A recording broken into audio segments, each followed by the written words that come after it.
Radio Kika, nejžhavější drby, které uslyšíte jenom v Radio Kika. Tak začneme prvním drbem. Denisa Barvíková bydlí na tovární 12. Udělala si party a pozvala svoji kámošku Kiku, samozřejmě mě. No a udělali si takovej mix, že napadlo Denisu smíchat mandarinky, já vám dám rovnou recept. Takže smícháme mandarinky, kofolu, doráto, no prostě všechno, co máte z alkoholu rádi. Pak tam přidáte nějaký bonbonky, se vám to bude chutnat. No a zamícháte to a pak to vypijete. Bude vám blbě, jak teďkom nám. No a další drb, dneska byla capoeira, no strašná nuda. Ježišimarja, kdybyste to viděli. Teďkom další drb. Dustík se dáví. A já se tady tomu směju, protože jsem úplně skalená. Já bych vám něco zaspívala, ale no, nevím co. Tak třeba šla Nalinka do zelí, natrhala lupeníčka. Přišel za ní Pepíček, roztrhali košíček. Ty to budeš platit. No to by stačilo z muziky.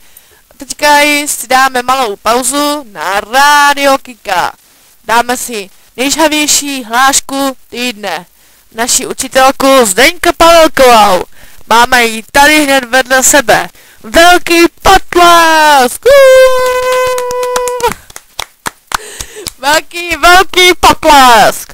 Ona je totiž nejlepší učitelka na celé téhle škole.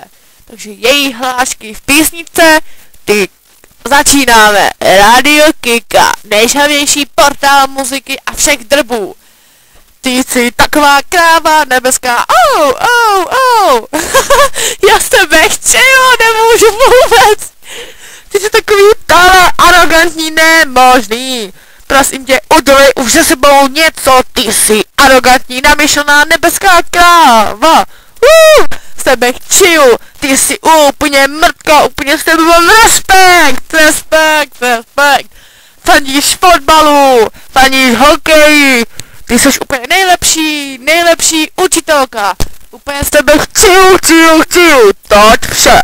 Radio Kika. Co? Radio Kika.